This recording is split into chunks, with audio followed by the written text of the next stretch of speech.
The following podcast is a W2M Network original production. Visit W2Mnet.com for all of our other great podcasts, plus news, reviews, articles, and opinions from the worlds of wrestling, video games, football, and entertainment. All right. Welcome, everybody, to I believe this is the 14th episode of the SCU Show. I'm your host, SCU. And ladies and gentlemen, let me tell you right now, today is a great day. I am just the happiest camper today for many reasons. Main one being that Around is ready to go. I built the site today, did not get the domain I wanted for different reasons. So instead of being around.com, we are now around125.com. While that's not exactly what I was hoping for, we'll go with it. We're gonna go with it there, and that's it. September 1st, we're ready to go. But here on the SCU Show, we are ready to go with NFL. We are just, as I record this now, we are 2 days away from the beginning of the NFL season. 2 days. Well, technically, the NFL season, live on a football will be played in just 2 days. It's going to be awesome. The Cowboys and the Cardinals in the Hall of Fame game. That's, live NFL football is back, ladies and gentlemen. Everybody's psyched. I'm psyched. And not just because the Cowboys are playing, but just because live NFL football will be played for the first time since James White scored the game-winning touchdown against the Falcons in Super Bowl 51. But I want to talk about this tonight's show. Now, a lot of people don't care about the Tampa Bay Buccaneers, but they should. People definitely should start caring about Tampa Bay. Because Tampa Bay is a serious contender. Not a serious contender. They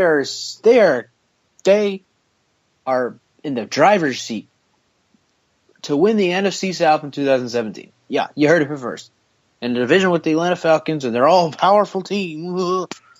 Tampa Bay is going to win the NFC South in 2017. Here's why. Let's start with talking about the Bucs. We're not going to go to the Falcons, Saints, and Panthers just yet. We'll get to that in a little bit. The Bucs were the last team out of the playoffs last year. They were the last team out. They were like half a game. It's like the Heat in the NBA. They were like half a game out of the playoff race. They were that close to making the playoffs last season. They were so close. They were the last NFC team to be eliminated. It was that close for them. And then in this offseason, they just get even better by adding Deshaun Jackson, one of the best wide receivers in the league right now. You don't believe me? You got to watch this. You got to watch him play.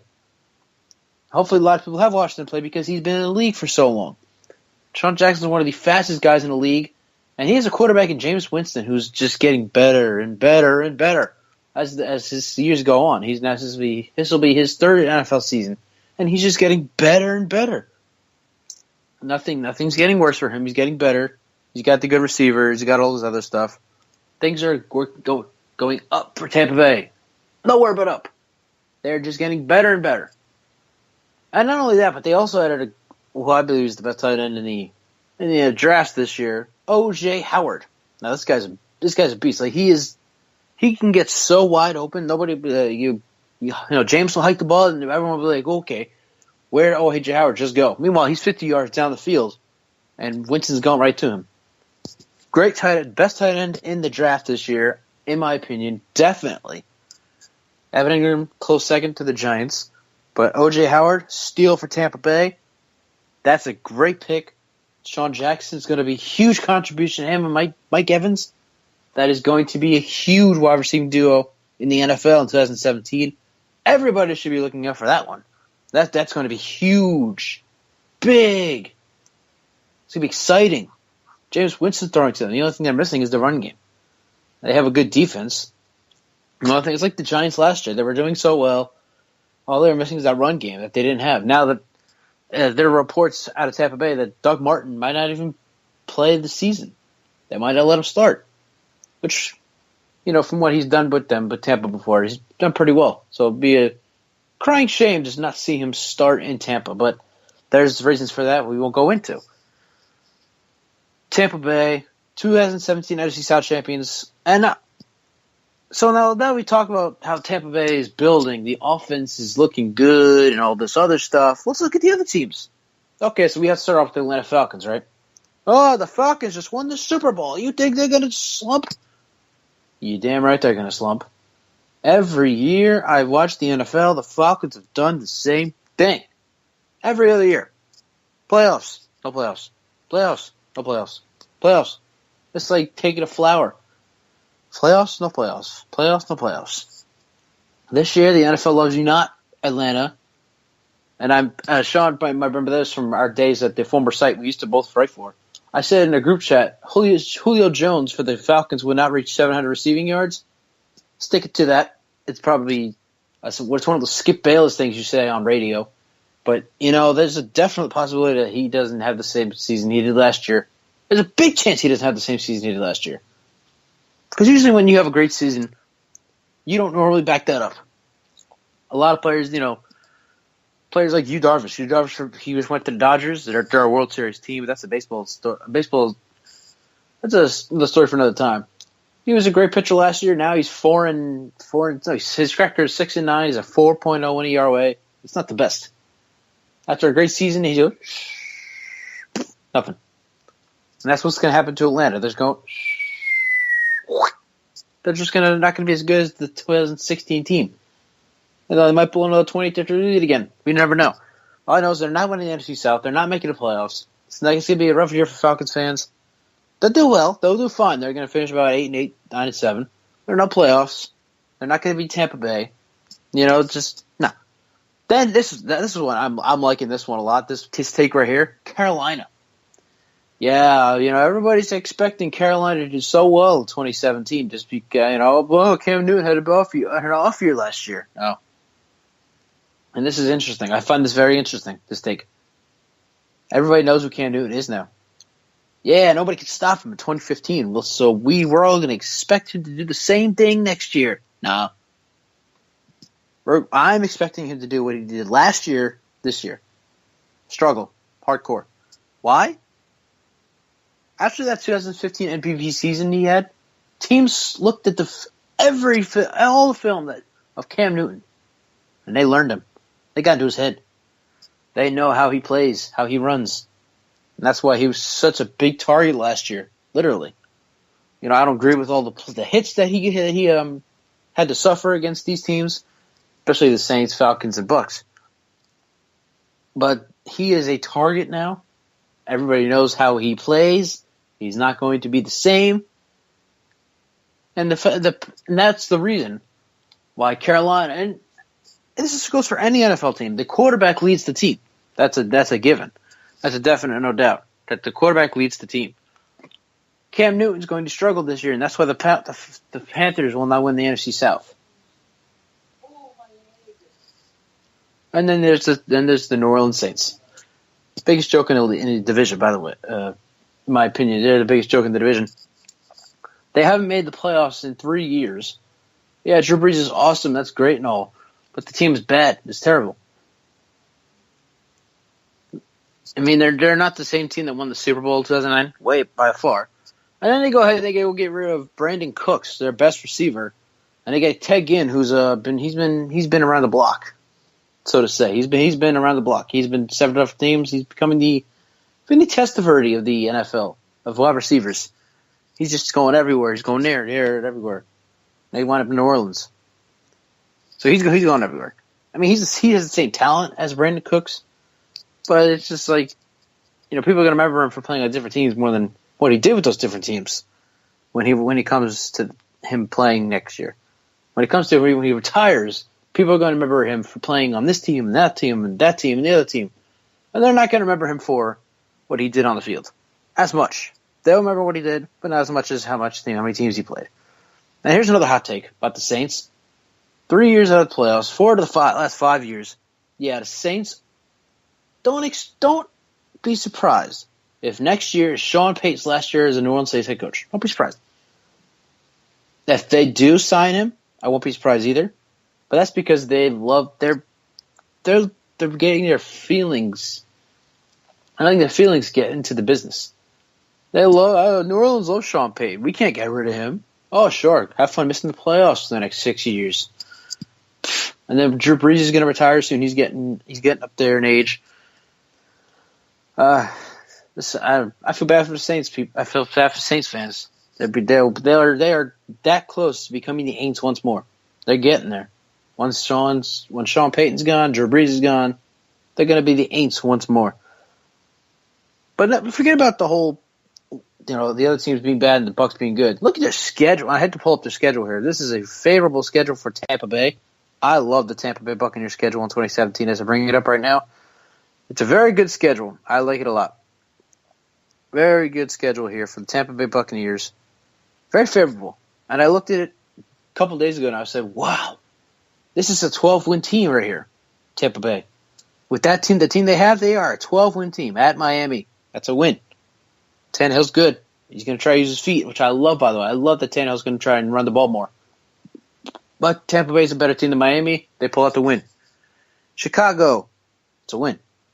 Minnesota, win. You print Sam Bradford, you win.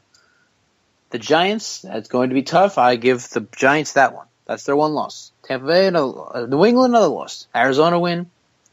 Beat Buffalo. Beat the Panthers, Saints, Jets. Falcons, lose to the Packers. Snap a long win streak. Beat the Lions. Beat the Falcons again. Beat the Panthers again. Beat the Saints again. So if you look at that, they lose to the Giants, the Patriots, the Packers. That's 13-3 right there. They lose to the Patriots, the Giants, and the Packers. That's all. That's the only realistic losses I see for Tampa Bay in 2017.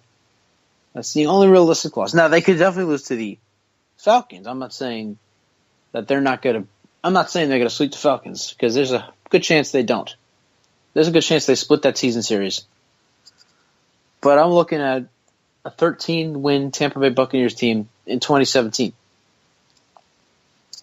Depending on how other teams do, like the Giants, they're up there. Green Bay's up there with them. They could possibly see themselves having a first-round bye and hosting a playoff game and all this other stuff. Things are looking good for Tampa. It's been so long since Tampa's seen success. It's been what? It's going on 15 years now. 15 years since the Tampa Bay Buccaneers have seen any type of success. And then now, hey, they're back in it. They haven't been to the play. I don't even know when the last time they went to the playoffs. 2007, when they lost to the Giants in the wild card round. They got demolished in that game. I remember that game clear as day. They got demolished by the Giants in that wild card game. But really, the Tampa Bay Buccaneers are probably the fourth best team in the NFC right now, behind Dallas, Green Bay, and the Giants. But the Cowboys, though, they're not looking too well either because of their defense. And that was worries me. I keep telling everybody, the Cowboys are finishing 6-10, so let's not live with the hype. I know I did it last year, but I was not expecting that defense to do what they did. Now that half of that good defense is gone, Barry Church went to the Jaguars, Morris Claiborne's with the Jets, Brandon Carr's with the Ravens. Forget it. They give it the same Cowboys team we saw last year, even though if Dak Prescott does what he did last year again in 2017. So really, you can put the Tampa Bay Buccaneers as the third best team in the NFC behind the Packers and the Giants. And that's the way I see it. 13 wins for the Tampa Bay Buccaneers. If you think I'm crazy, well, that's on you. Just watch. I can't wait to watch the Bucs football. My dad dated a woman. Big Bucs fan. I went to one game. It was a good time. But the Bucs, I don't believe they did. That's the year they went to the playoffs and lost to the Giants. This year, they couldn't be beating the Giants in the NFC title game. You never know. You just don't know. We will have to see and find out. The season begins in about 5 weeks. Patriots Chiefs open up September 7th on NBC. It's going to be a good game to watch. I don't know about Alex Smith too much, but maybe who knows? We'll see what happens. So I want to thank you all for listening to this podcast, where you're listening on W2M.com, iTunes, Stitcher, Spreaker, Google Play, TuneIn, or wherever producer Sean Gomer posts this podcast. Thank you for listening. It's NFL season, ladies and gentlemen. We are fired up here on the SCU Show. I know I am. I am very fired up on the SCU Show for NFL talk. A whole month long, we're bringing you nothing but NFL talk. Nothing but it. We're going to have guests on every week, and we're just going to kill it. We are going to kill it every week this month. except for August 22nd, because we're doing a special thing with This Week in the AFL leading up to Arena Bowl 30. But other than that, killing it here on the SCU Show all month long. Guests galore. And the first guest for this month of all NFL talk, James, I know I'm saying his last name wrong. I will ask him when he comes on. James Yarcho, editor of the Pewter Plank, the Tampa Bay Buccaneers FanSided blog. He will join me next. You are listening to the SCU Show.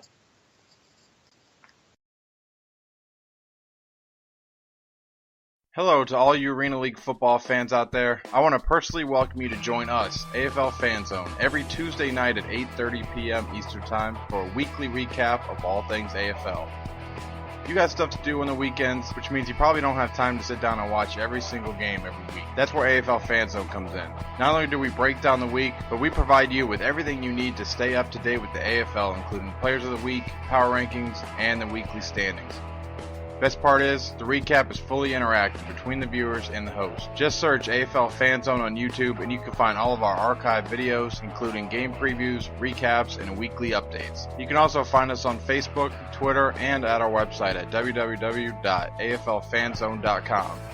AFL Fan Zone, your internet home for the best AFL fans. Hi, I'm Donovan James, and welcome to the Don James High School Football Report, everybody, where we discuss and debate the hottest prep and college football recruiting topics in the country every week. Only here on NGSC Sports, 9:30 Eastern. For more, follow me on Twitter at Don James Sports. It's game time, boys, and we know football. Football the Max is the podcast for you if you want in-depth analysis over the NFL and college football. We preview all the action coming your way over the weekend. And we break down all the big action after it's happened. Plus, we tackle all the big news topics and discuss everything when it comes to the gridiron. So come check out Football to the Max every Tuesday morning and Friday morning on the W2M network. Are you an arena football fan looking for the latest news involving your team? Inside the Arena has you covered. Check us out for the latest news around both the Arena Football League and the Chinese Arena Football League. Read all of our stellar articles at InsideTheArena.org. Also, follow us on Twitter at Inside_Arena and like us on Facebook at Facebook.com/InsideTheArena. Hello to all you Arena League football fans out there. I want to personally welcome you to join us, AFL Fan Zone, every Tuesday night at 8:30 p.m. Eastern Time for a weekly recap of all things AFL. You got stuff to do on the weekends, which means you probably don't have time to sit down and watch every single game every week. That's where AFL Fan Zone comes in. Not only do we break down the week, but we provide you with everything you need to stay up to date with the AFL, including Players of the Week, Power Rankings, and the weekly standings. Best part is, the recap is fully interactive between the viewers and the host. Just search AFL Fan Zone on YouTube and you can find all of our archived videos, including game previews, recaps, and weekly updates. You can also find us on Facebook, Twitter, and at our website at www.aflfanzone.com. Welcome back, everybody, to the SCU Show. I'm your host, SCU. Now joining us here on the SCU Show is James Yarcho, editor of the FanSided Tampa Bay Buccaneers blog, the Pewter Plank. How are you doing tonight, Mr. Yarcho? I am great. How are you? I'm doing awesome. I am psyched for Tampa Bay Buccaneers football in 2017. So that's why we brought you on here to talk that for the first NFL show of the year. I want to ask you this. Well, what do you think of, let's start with this. What do you think of the addition of both Deshaun Jackson? I love Deshaun Jackson. He's a great guy. Loved him in Philly, loved him in Washington. And I love the addition of O.J. Howard. How do you feel about those two additions to the Tampa Bay Buccaneers offense? I think those were two absolutely crucial moves that are going to be able to open up the offense in Tampa Bay like we have never seen in the history of this franchise. Wow. When you have a guy like Mike Evans, who's already one of the top receivers in the NFL, but he was their only weapon last year. You had Adam Humphries made his contributions. You had guys like Dante Dye and Freddie Martino and these undrafted rookies or undrafted free agents that they weren't taking any attention away from Mike Evans. So now at this point you have a guy in Deshaun that can stretch the field. and keep the defenses honest. You can't double team and triple team Mike Evans the way that defenses did last year and leave Deshaun Jackson to burn the number 2 corner one-on-one. On top of that, you complement Cameron Brate with O.J. Howard, a tight end that can not only block but can also stretch the field.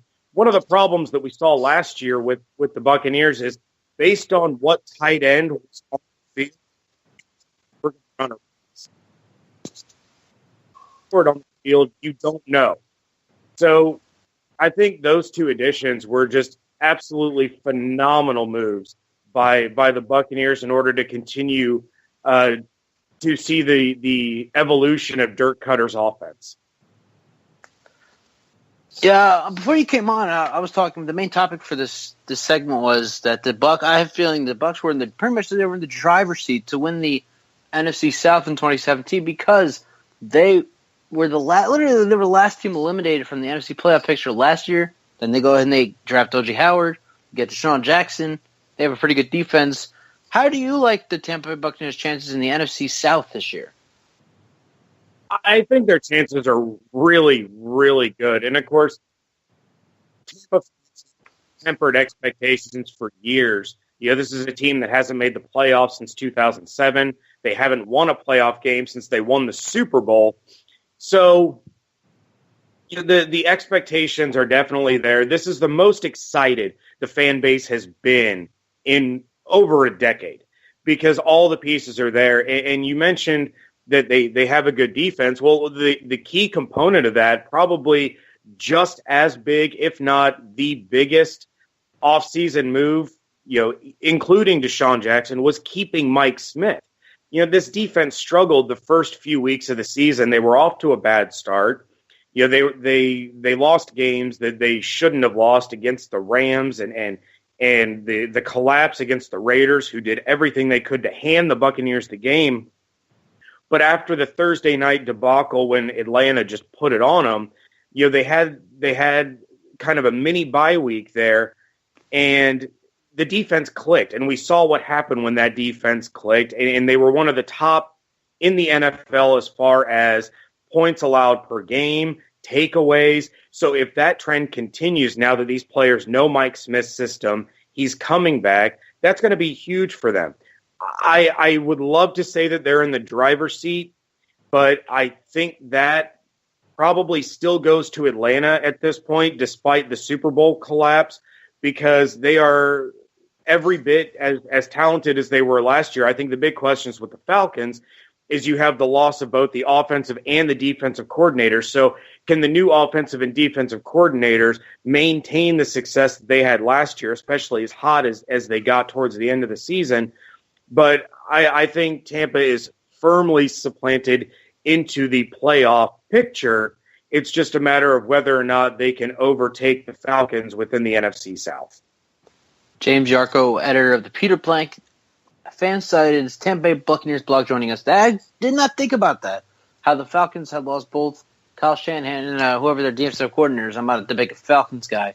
I had not thought about that. So maybe, and I was saying this.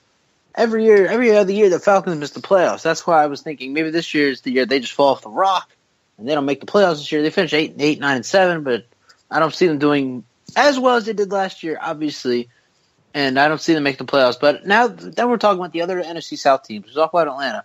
Let's go to Carolina. I thought this was interesting. After Cam Newton's 2015 MVP season, teams got film on him, and I feel that last year was how they got to him so much, and I think that's going to carry into 2017. How do you feel? Do you feel the Panthers will turn it around next year? I don't know what to make of the Panthers. I think one of the Panthers' issues is just the consistent injury problems that they seem to run into year after year after year. As great of a talent as Luke Kuechly is, he seems to consistently get hurt and miss 2, 3, 4 games. And that's the heart of their defense. He is the driving force of that defense. So when he's out, they tend to struggle a little bit. As far as Cam Newton, I am by far not the biggest Cam Newton fan you'll ever meet. And his 2015 season was more of an outlier than anything. His season last year actually lined up closer to his career averages per season than that MVP year did.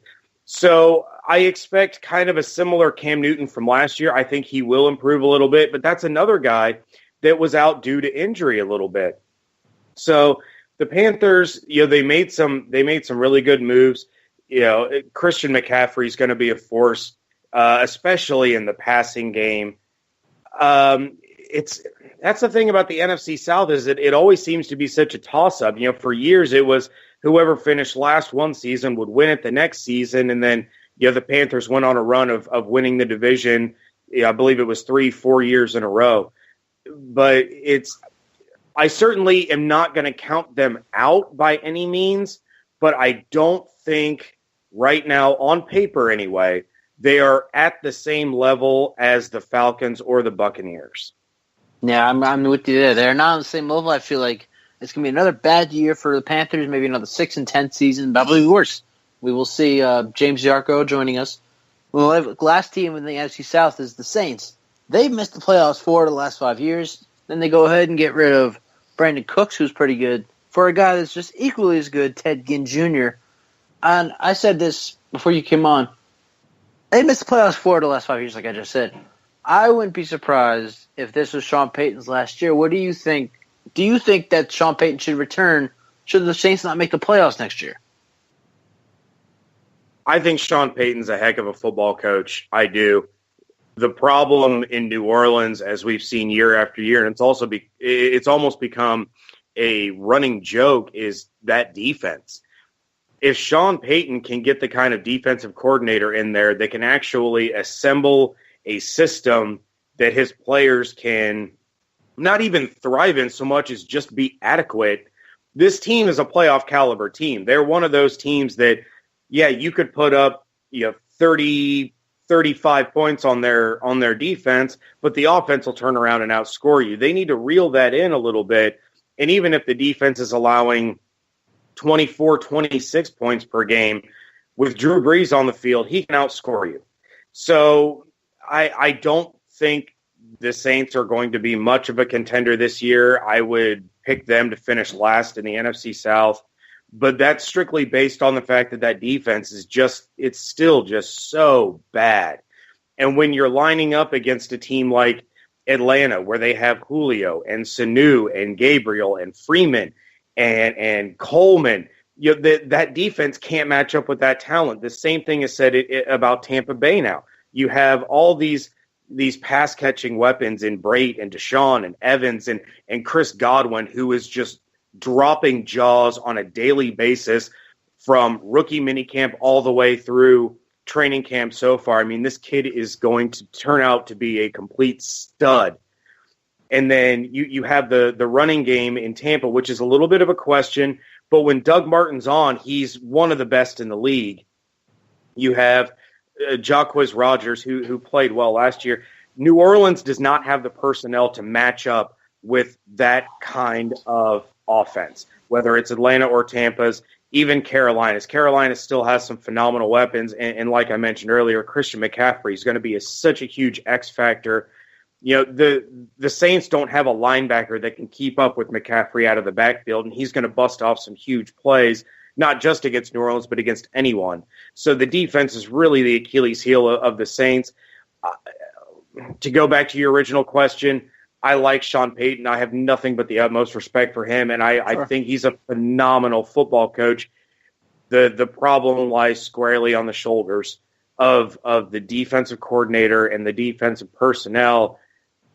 Will Sean Payton return if they end up, with a bad season, a 5-6 win season? Maybe not. Saints fans might be tired of dealing with waiting for Sean Payton and him kind of coasting by based on bringing them that Super Bowl years ago. So that'll be an interesting storyline to follow for sure. It definitely will be, especially if they miss the playoffs. I believe Black Monday is the Monday after the Super Bowl, which would be February 5th, 2018. So that'll be an interesting day to look out for. Should the Saints miss the playoffs next year, which I expect them, like you, to finish last in the NFC South. James Yarcho joining us here on the SCU Show.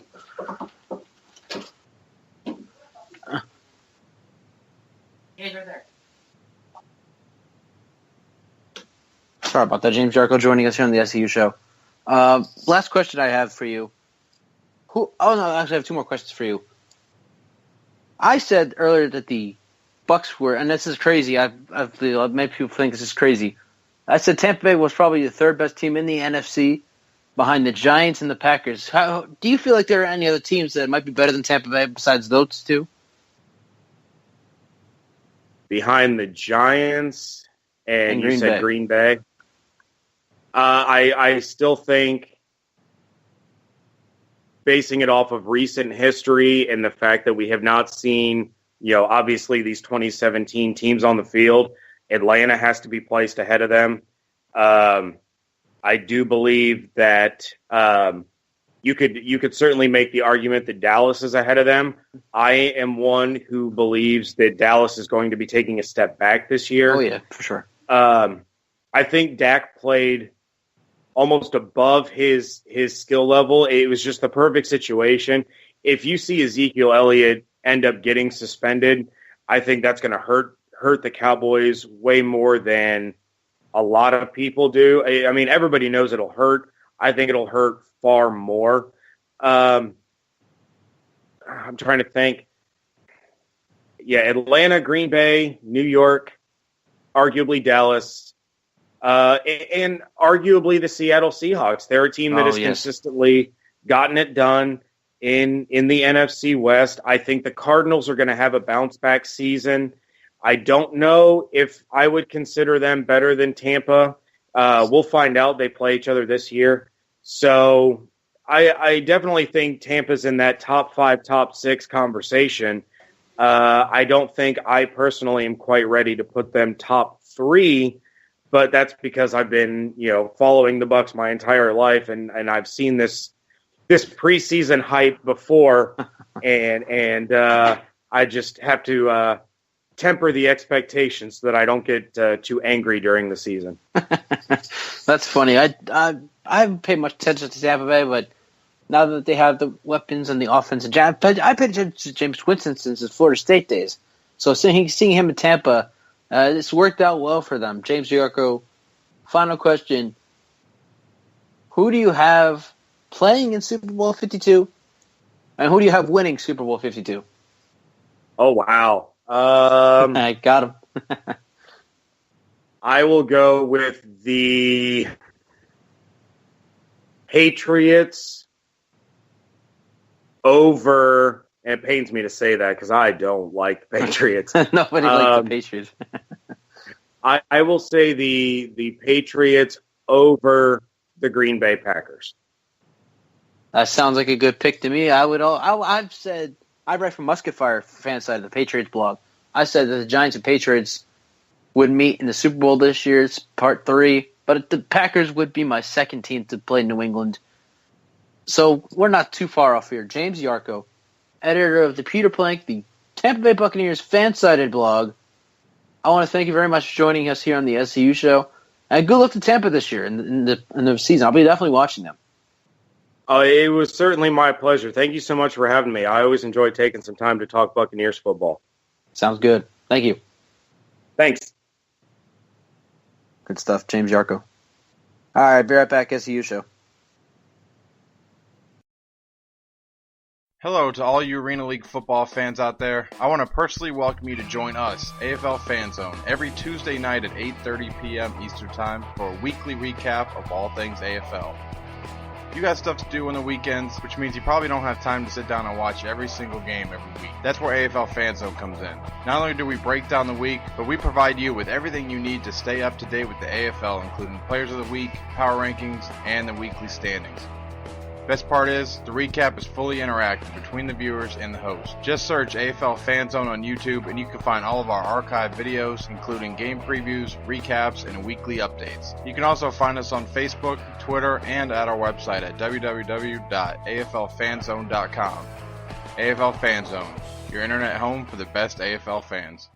Hi, I'm Donovan James, and welcome to the Don James High School Football Report, everybody, where we discuss and debate the hottest prep and college football recruiting topics in the country every week. Only here on NGSC Sports, 9:30 Eastern. For more, follow me on Twitter at Don James Sports. It's game time, boys, and we know football. Football to the Max is the podcast for you if you want in-depth analysis over the NFL and college football. We preview all the action coming your way over the weekend. And we break down all the big action after it's happened. Plus, we tackle all the big news topics and discuss everything when it comes to the gridiron. So come check out Football to the Max every Tuesday morning and Friday morning on the W2M network. Are you an arena football fan looking for the latest news involving your team? Inside the Arena has you covered. Check us out for the latest news around both the Arena Football League and the Chinese Arena Football League. Read all of our stellar articles at InsideTheArena.org. Also, follow us on Twitter at Inside_Arena and like us on Facebook at Facebook.com/InsideTheArena. Okay, so I'm probably the only one saying this, and I'll probably be the only one to continue to say this until I see something different. The Cleveland Browns will not finish worst in the NFL this year. Yeah, yeah. You know, by the way, I want to thank once again James Yarcho, editor of the Pewter Plank, the FanSided Tampa Bay Buccaneers blog, for joining us here on the SCU Show. Good stuff from him. Cleveland will not finish worst. They'll be the 5th worst team. They'll finish with 6 wins. Maybe no, I can't say that I can't say that the 5th worst team will not finish with 6 wins. But they're not going to be the worst team. And I was talking to my friends earlier, and they kept telling me that the Browns, they're going to be the Browns. They're going to finish the worst. No. Cleveland is not going to finish worst in the NFL next year. Not at all. It is not going. There are 4 different teams that are worse than the Browns. San Francisco, the Jets, the Jaguars, and the Bears. Let's go down the list, shall we? San Francisco has no quarterback. Matt Barkley, Brian Hoyer, a bunch of mediocre quarterbacks. Not winning you anything. Ever. It's not going to happen. San Francisco got it's like a 3-win team. They're going to be 1 game better than last year. It's a joke. Yeah, they have a bunch of rookies and all this other stuff. Pierre Garçon. But the quarterback, God. I wrote an article about this for NinersRadio.com. I'm the editor-in-chief over there now. I believe they really should start their rookie quarterback, C.J. Beathard, at Iowa, 3rd-round pick. Yeah, he's not the best quarterback, but he's not Brian Hoyer, he's not Matt Barkley. So I would love to see what he could do for them. Unfortunately, John Lynch and Kyle Shanahan will probably go in another direction.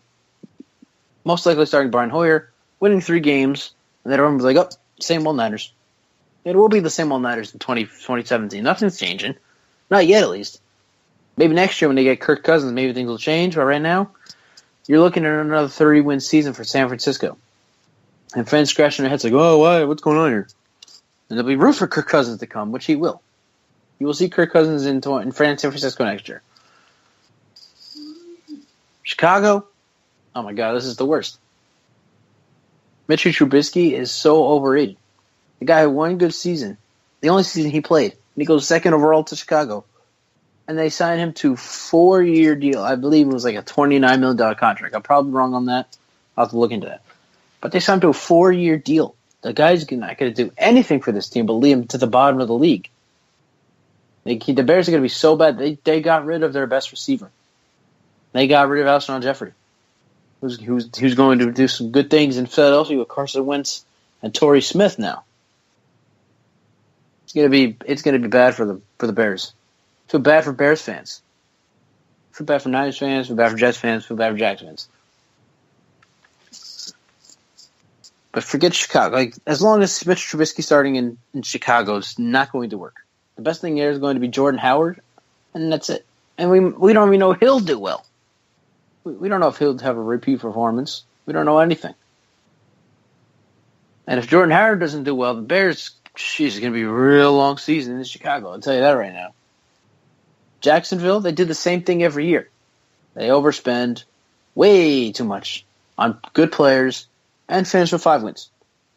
I'm not saying it. And everyone's going to probably think to themselves, this is all Blake Bortles. But it's not all Blake Bortles. It's on the team itself. But these guys are so good and so talented.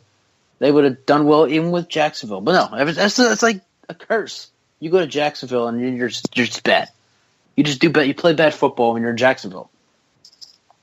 I don't understand it. It's like a curse in Jacksonville. Will they win a Super Bowl? If they do, probably after I'm gone. Probably after all of us are gone. If there's an NFL in 100 years from now. And then there's the Jets. The Jets are the worst team in the league. They will finish dead last. There's no doubt about it. They have nobody. There is nobody on that team that makes them good. Except Lucky Whitehead. But Lucky Whitehead is kind of questionable himself.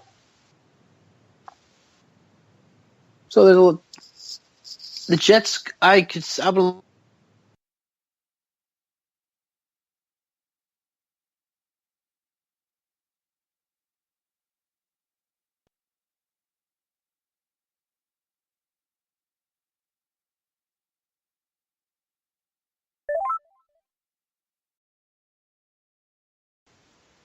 So the Jets are the worst team in the league. They're going to finish in last place. Oh, well, that's what I wanted to look at the Jets' schedule. I'm going to pull it up now, and we've already talked about the Jets playing the Bucs, so that's a definite loss for the Jets. Let's look at the schedule. Buffalo, Tyrod Taylor is a great quarterback. He's not a great quarterback. He's a good quarterback. Let me take that back because that is so wrong on my part. Oakland, Miami, big blowout losses right there. Jacksonville, we'll see what happens. The Browns, they'll lose to the Browns. The Jets will lose to the Browns will beat the Jets. I can tell you that right now. No doubt about it. New England, they might get shut out. The Dolphins again, big loss. Falcons, big loss. Bills, big loss. Bucs blowout. Panthers, it might be bad, but they're going to beat the Jets. The Chiefs, I don't like their chances in the AFC West. That's another story for another time. But they will beat the Jets as well.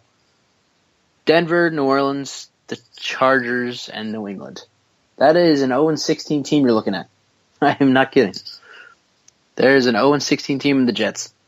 So you got the Bears with the overrated quarterback. You got the Niners with no quarterback. You got the Jags who overspend on everybody and nobody does well.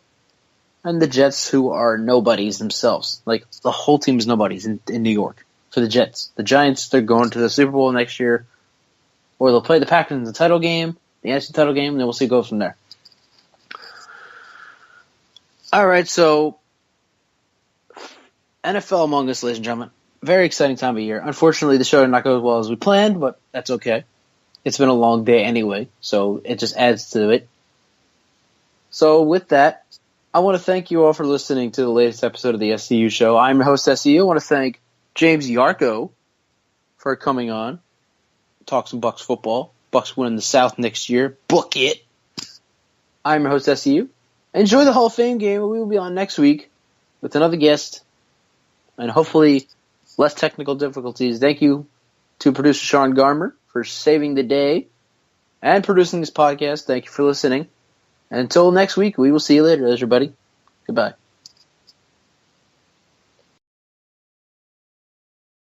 The following podcast is a W2M Network original production. Visit W2Mnet.com for all of our other great podcasts, plus news, reviews, articles, and opinions from the worlds of wrestling, video games, football, and entertainment.